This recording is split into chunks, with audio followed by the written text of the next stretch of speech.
un acuerdo para poder tener esa redención, la persona puede perder esa tierra. Los dueños de esa tierra la pueden perder. Pero hay una manera que ellos tenían para poderla restaurar, rescatar, que era con el pariente redentor. Una provisión en la ley le dio poder al redentor y al pariente más cercano de redimir. Si era imposible para la persona redimir su tierra, el pariente podía dar un paso y tomar su parte para que la tierra permanezca en la familia. ¿Qué fue lo que hizo Booz? Bien, era la manera de volver a rescatar aquello que se había perdido. Él tenía que estar dispuesto y ser capaz de pagar el precio, asumir toda la responsabilidad de la tierra. No era simplemente el comprarla, sino el comprar la tierra implicaba la responsabilidad o asumir la responsabilidad de todo lo que venía junto con la tierra. En este caso sería de Noemí, pero como Noemí no venía sola, tenía que también que asumir a Ruth. Otra parte de la ley para el pariente cuyo hermano murió sin hijos, la esposa debe ser casada y dada al hombre, el nombre y al siguiente y dar a luz, la esposa debe ser casada y dado el hijo que ella tenga de ese pariente, darle el nombre de esa tierra o de esa población, de esa familia a la cual viene a redimir. Y ese hijo pasaría a ser como el heredero, el representante de esa familia. ¿Alguna pregunta hasta el momento? Ahora bien, hay algo bien importante acá que nosotros leemos en el capítulo 3, ¿verdad? Cuando Noemí le dice a Ruth, le habla del pariente más cercano y le dice que Booz es el pariente más cercano. ¿Y qué instrucciones le da Noemí a Ruth? ¿Qué instrucciones le da a ella?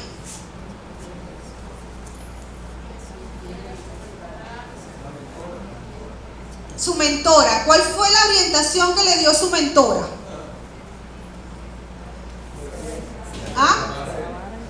Que se acercara a él. Pero ¿cómo? Mira, yo estoy aquí, veme. No, ¿cómo lo hizo?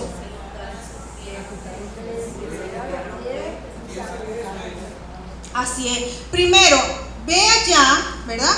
Y ve dónde él se va a acostar. A la era, ¿verdad? Ve allá y observa. Pero no te dejes ver. Simplemente observa. Y cuando él se acueste, usted va a ir allá y se va a acostar a sus pies. Se los va a descubrir y se los va a acostar. Se va a acostar allí. Eso tiene un significado. Eso tiene, en la ley tenía un significado. ¿Qué significado podría tener eso? Porque no era simplemente el acostarse por acostarse. Ella le estaba mandando un mensaje a Booz. ¿Cuál era el mensaje? Que la redimiera. Se estaba humillando, ¿verdad? Y le está diciendo, mire, yo soy su sierva y necesito, te estamos pidiendo ayuda. Necesitamos que nos redimas. Necesitamos que tú nos rescates. Entonces, el acostarse a sus pies, el descubrirle los pies y acostarse allí. Fíjense que ella le descubrió los pies y se acostó. No hizo más nada. Fue cuando después que él se estremeció y se despertó y la vio, fue cuando ella le conversó, ¿verdad? Y le preguntó, ¿quién eres? Y ella le dijo quién era. ¿Y qué le dijo él? ¿Qué le dijo él? ¿Qué le dijo él en el versículo 11? Duro, Manelita. no temas. En el versículo 11. Ahora pues, no temas, hija mía, yo haré contigo lo que tú digas, pues toda la gente de mi pueblo sabe que eres mujer virtuosa. Él está reconociendo a la moabita, que no era cualquier mujer, que ella era diferente, y la llamó mujer virtuosa. Y le dio tranquilidad, le dijo, no temas. Y si nosotros nos ponemos a ver, vos fue inteligente, ¿verdad? Porque él sabía también que él no la podía redimir de manera directa, porque había otro pariente que aún era mucho más cercano. Ajá. Pero él también, me imagino que conocía el corazón de esa otra persona, porque había una diferencia. Vos era rico, pero aparte de ser rico era muy noble, una persona de un corazón justo, ¿verdad? Era considerado una persona muy justa. A lo mejor su pariente no era tan justo, a lo mejor era más ambicioso, y él supo cómo llegar para que esa redención fuera por parte de él.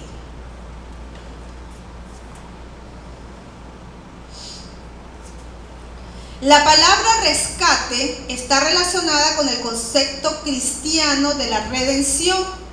Jesús pagó el precio de nuestra liberación del pecado. Eso lo podemos ver en Mateo 20:28 y en 1 de Timoteo 2:6. Su muerte fue ofrecida a cambio de nuestra vida. De hecho, la Escritura dice claramente que la redención solo es posible a través de su sangre. Entonces, fíjense bien, ¿qué tenemos acá?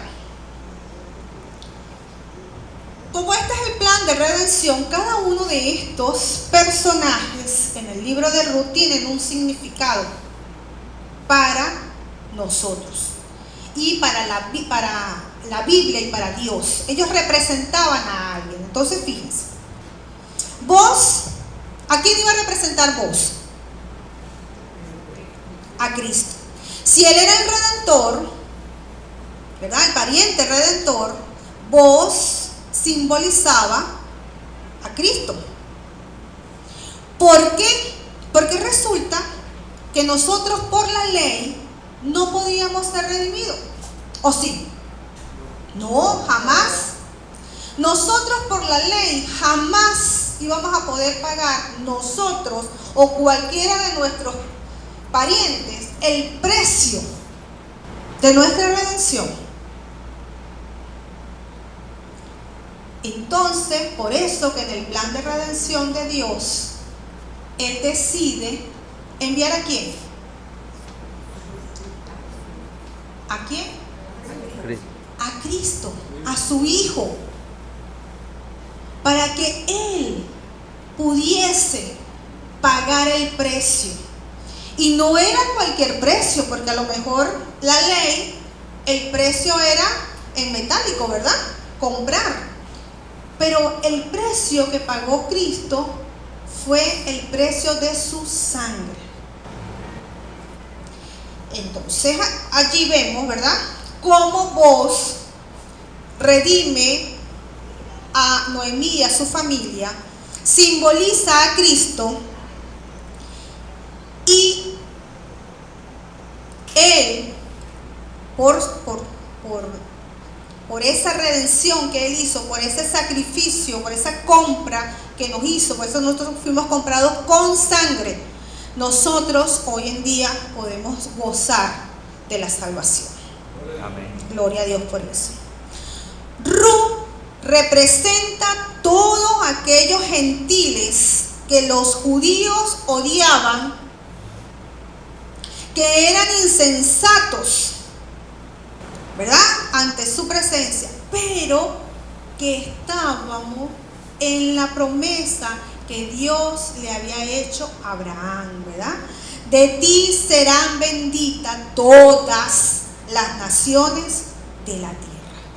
En ese mismo momento ya Dios estaba o tenía pues, o estaba construyendo su plan de redención para nosotros. En esas palabras que Dios le dio a Abraham, ya allí nos estaba incluyendo. Pero como todo es un proceso, él lo pudo haber hecho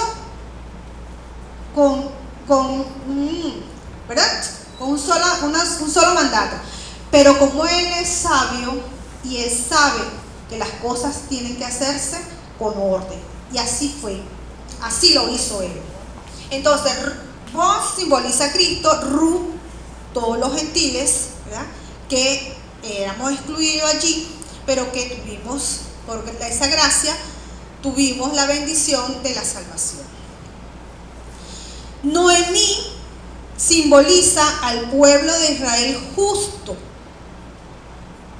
Ese pueblo que no se apartó nunca ni de la ley ni de Dios. Eso representaba a Noemí. Recuerden que el pueblo de Dios estaba constituido por 12 tribus, ¿cierto?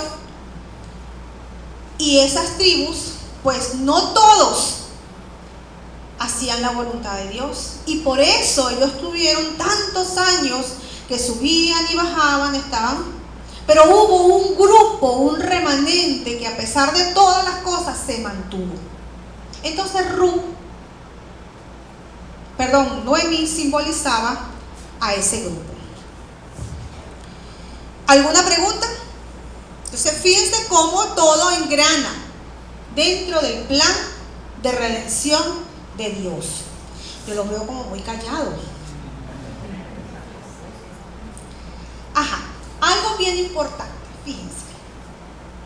Resulta ser que el Redentor no podía ser cualquier persona, ¿cierto? Tenía que tener unas características. Cualquiera no podía redimir. Tenía que tener unas cualidades. Entonces vamos a ir haciendo la comparación entre vos y Cristo, ¿sí? Cómo vos redime a Noemí y a Ru y cómo Cristo nos redime a nosotros. Lo primero era que tenía que ser un pariente cercano, es decir, uno de la misma sangre. No podía ser cualquier persona. El pariente más cercano de la familia era el que tenía el derecho de redimir. En el caso de Ru había solo 2 parientes cercanos. Uno no quiso redimir, pero el otro sí quiso. ¿Por qué uno no quiso redimir? ¿Ah? Tenía que cargar. Porque tenía que cargar con Ruth también. Porque tenía que cargar con Ru. Ajá, ¿y qué pasaba con Ru? Que no era israelita. Y entonces digo, no, ya va. Yo no voy a aceptar a una extranjera aquí, como mi familia. Eso va a afectar mi heredad. Entonces, no. A Noemí sí, pero si tengo que cargar con Ru, entonces redime tú. ¿Ven? Entonces, allí, ya en ese momento, entonces ese pariente más cercano, que no sabemos quién es, porque él le dijo, hey, fulano. No sabemos quién era, ¿verdad? Hey, fulano.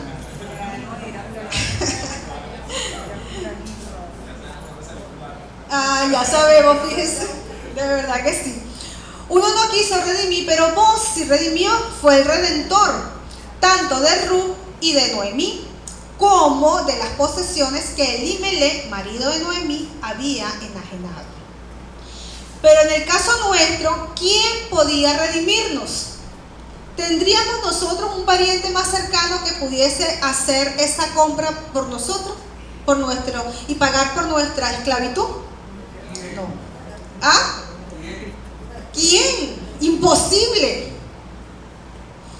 Entonces, como Dios es tan sabio, Él mandó a su Hijo unigénito para que pasara a formar parte de la humanidad y fuese uno más de la humanidad.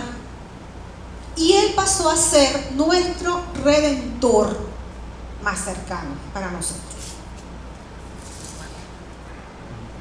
Porque como dice la Biblia, por cuanto todos pecaron, están destituidos de la gloria de Dios. Eso dice Romanos 2:23. Solo uno justo, sin pecados, con un corazón limpio, lo podía hacer. Y Jesús fue hombre justo. No hubo en él nada negativo. Dígame. Manifiesta también que Jesús, o sea, su genealogía, su ascendencia, también nos indica algo ahí, que Jesús no vino de una ascendencia netamente judía. No. Hubieron ligas también allí, como el caso de Ruth o el caso de Rahab. Claro. Entonces, es ahorita parecido a lo que está pasando en los Estados Unidos con Donald Trump, que quiere eliminar la migración, pero ahora lo están atacando porque le dicen, tú quieres atacar la migración, pero resulta que tú estás aquí, pero tus abuelos fueron aquí, así es, fueron emigrantes. fueron emigrantes también. Entonces, Dios es tan sabio que, bueno, trajo a Jesús de una ascendencia donde no solamente había judíos, sino que había personas de otras nacionalidades, de otra cultura. Claro. Porque es que Dios, muy bien hermano, no hace excepción de persona. Cuando Dios le permitió la entrada a Rahab, que ¿quién era Rahab? Era una prostituta, pero ella fue la que le dio albergue a los espías en su casa. Y ella reconoció, tuvo un arrepentimiento y tuvo fe en ese Dios que ella había escuchado, que hacía cosas. Allí hubo el primer, digamos que paso que Dios permitió que se diera para darnos la apertura a nosotros. Y de esa unión nació Boaz, ¿verdad? Porque ella se casó con uno de los líderes. Y nació Boaz. Y luego Boaz se casa con Ruth. Es decir, ya allí existe en esa genealogía un elemento externo, dos personas que no eran israelitas pasaron a formar parte del pueblo de Israel. ¿Qué estaba viendo Dios? Su condición de Rahab, la raza de Ruth. ¿Qué estaba viendo él? Su corazón, su fe, su forma de actuar. Y ahí estaba él diciéndonos qué es lo que a él le interesaba. Número 2, el pariente cercano debía redimir cuando el hombre pobre no podía hacerlo por sí mismo. Es decir, Ruth y Noemí no podían redimirse ellas mismas. Estaban pobres, necesitaban de ayuda.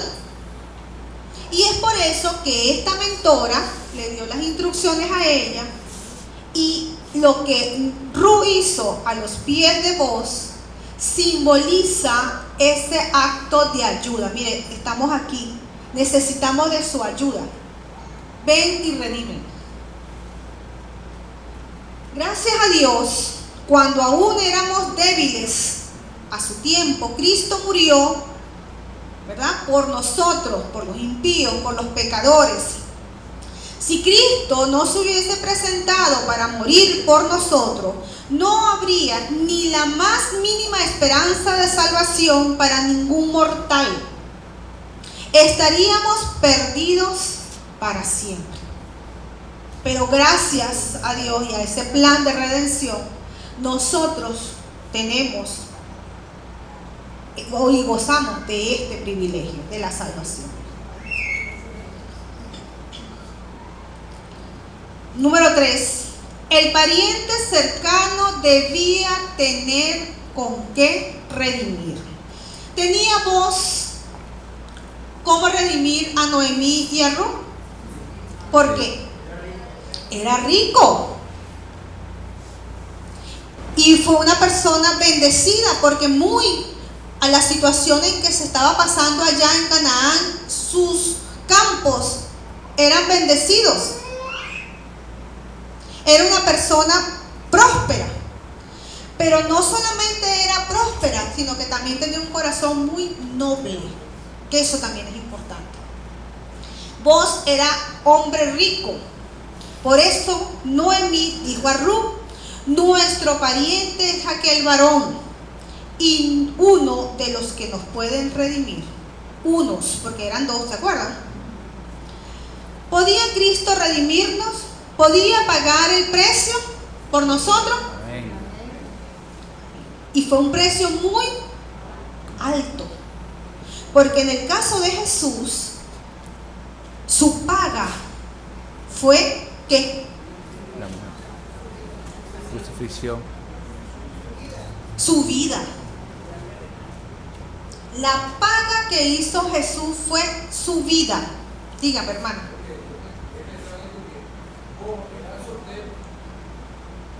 Vos eras soltero. Sí, claro que sí. Y no se negaría porque al ser su mamá Rahab, él quería, no tenía problema. Y además de eso, ¿verdad? Él quedó fascinado con la actuación de Ruth, ¿verdad? Su nobleza, y por eso él la consideró una mujer virtuosa. No todo el mundo se consideraba, a todas las mujeres se le consideraba virtuosa. El precio que pagó Jesús fue inmenso, porque Él pagó con su sangre, con su vida. Él dio su vida por nosotros. Cristo padeció una sola vez por los pecados, el justo por los injustos, para llevarnos a Dios. Es decir, que su precio fue tan grande, pero tan grande, y para toda la humanidad, que solamente los hizo una sola vez. Pero Él murió, pero además de eso venció también la muerte. Y el vencer la muerte implicaba que nos va a dar a nosotros también esa vida eterna. Amén. Cristo, con una sola ofrenda, hizo perfecto para siempre a los santificados. La vida limpia de Cristo, al darla en sacrificio por nosotros, llenó completamente las exigencias que tenía la ley para eso. Entonces, por la ley nosotros no podíamos ser redimidos. Tenía que venir algo extraordinario para que eso pudiese ser. Y ese algo extraordinario fue el Hijo de Dios.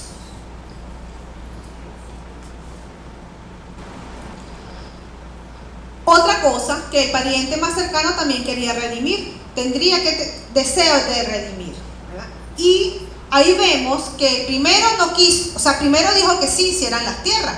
Después, cuando vio que era con Ruth, entonces dijo que no. Entonces vos sí querías redimir. Y en el caso de nosotros, Dios quería redimirnos a nosotros, y lo hizo por amor a nosotros. Y mandó a su Hijo, y Jesús, por amor a nosotros, aceptó redimirnos a nosotros, redimirnos y darnos la salvación. Entonces, tanto Dios como su Hijo, por amor a la humanidad, aceptaron la redención, redimirnos. Y debía pagar totalmente el rescate. Fíjense las características. No solamente querer redimir, sino que además tener para pagar completamente el rescate. Vos tenías suficientemente dinero para poder pagar el rescate y restaurar esa familia de Noemí. Y Jesucristo, por supuesto, con su muerte, Él dijo: consumado es. Es decir, la obra, el plan que ellos tenían, Dios, para la redención de la humanidad, se había consolidado. Y por eso fue que Él dijo: consumado es. Ya la obra está lista. El pago se ha hecho. Se ha hecho.